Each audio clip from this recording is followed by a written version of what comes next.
Bom dia, boa tarde, boa noite, sétimo ano, tudo bem com vocês? Estou aqui para uma revisão dos tópicos de leitura da apostila 1 para o primeiro simulado, ok? Falarei sobre poema e poesia primeiro.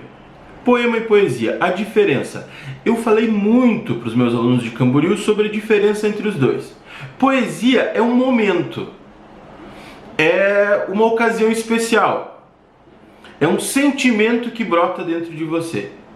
Exemplo, você pode estar em um lugar com algumas árvores, um gramado bonito, e dentro de você brota um sentimento bonito por causa desta situação. Você se sente bem ou tem um momento de reflexão vendo as árvores balançarem com o vento. Você está sozinho num gramado com muitas árvores e observa essa situação da natureza. Isso é poesia. Poema é o texto que pode surgir a partir de um momento assim. Poema é escrito, é um texto. É uma tradução de sentimento. Eu posso dizer, por exemplo, que nesse momento que eu vi as árvores balançarem com o vento, eu posso dizer: as árvores dançaram com a música do vento. Isso é poema. Eu fiz um poema, eu criei uma frase a partir daquele momento. Ok? Dentro desse primeiro capítulo que discutia poesia e poema, também tinha duas coisas importantes: a sinestesia e a ambiguidade. A sinestesia é a mistura dos nossos sentidos, é a mistura daquilo que nós sentimos. Nós temos o olfato, a visão, a audição, o paladar. A mistura desses sentidos poderia surgir e ser chamada de sinestesia. Exemplo, digamos que esse lugar que eu me vi quando eu fiz a poesia e o poema agora há pouco, né? Dessas árvores balançando com o vento. Digamos que eu escreva assim: o quadro das árvores pintadas gritou poesia. O quadro das árvores pintadas gritou poesia. Um quadro grita. Um quadro você enxerga, você vê o que está pintado nele. Ele não grita. Então eu misturei os sentidos, certo? Misturei as sensações para formar uma sinestesia, que é a mistura dos sentidos. Tem uma outra questão dentro dessa coisa do poema e da poesia, que é a ambiguidade. Às vezes uma palavra ou expressão tem mais de um sentido, né?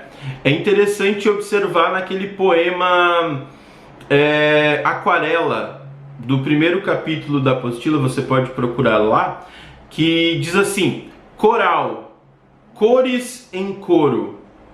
A palavra coral, ela pode significar uma cor, que existe a cor coral, e pode significar um grupo de cantores. Para o poema fazia muito sentido, coral, cores em coro, são cores que cantam. E ainda tem o terceiro significado, que é o recife de coral, né? Aquele lugar na praia, no mar, que os peixes e outras criaturas marinhas ficam, e é uma espécie de jardim, né, submerso, com muitas cores. É um coral, cores em coro, são muitas cores, né? São vários significados em apenas uma palavra. Então, coral, o coral da praia, do recife de coral, o coral de cores cantantes, né, de um grupo de cantores, e o coral que pode ser uma cor também. Mitos. Nós falamos sobre mitos no capítulo sobre o Hércules, sobre o Prometeu acorrentado, sobre a Pandora. Temos vários tipos de significados de mitos. Um deles foi esse que eu acabei de citar, que é a narrativa sobrenatural, né? O fato do Prometeu acorrentado, ter dado o fogo à raça humana, a caixa de Pandora, depois os 12 trabalhos de Hércules, que nós lemos em sala. Isso é uma narrativa fantástica, é uma narrativa sobrenatural, é um mito. Outra coisa que pode ser um mito é uma representação de fatos ou de uma pessoa que realmente existiu e que foi muito importante para a sociedade. Exemplo, Ayrton Senna foi um grande esportista brasileiro que hoje é considerado um mito. Mito também pode ser uma ideia falsa ou uma crendice. Tem uma coisa muito engraçada que é colocar a vassoura atrás da porta espanta uma visita indesejada. Isso é um mito, é uma crendice popular. Não funciona. Eu já tentei, brincadeira, nunca tentei. Mito também pode ser uma coisa irreal, uma utopia, uma coisa difícil de alcançar. Por exemplo, a perfeição. A perfeição dificilmente alcançaremos, né? Então a gente diz que a perfeição também é um mito. Fábula foi o último tipo de texto estudado, pelo que eu me lembre.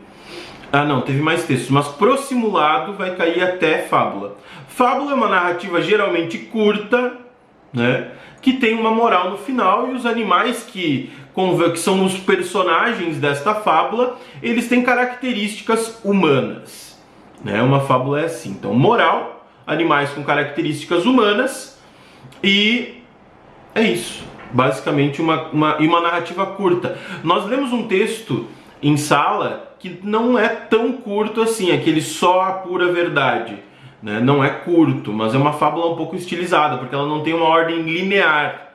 Lembram das ordens, da ordem cronológica, a ordem linear, que é a ideia do começo, meio e fim?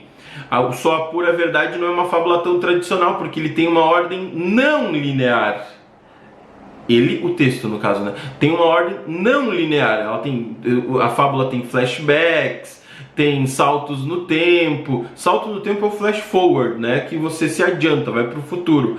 E flashback é a volta ao passado.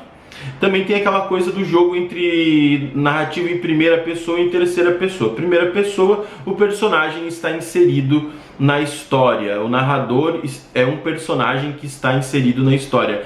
Narrador em terceira pessoa, temos dois tipos, que é o narrador em terceira pessoa limitado, que não conhece o pensamento dos personagens, não sabe o que ele está pensando, e o narrador onisciente, em terceira pessoa onisciente, que sabe tudo daquele personagem, inclusive o que ele está pensando.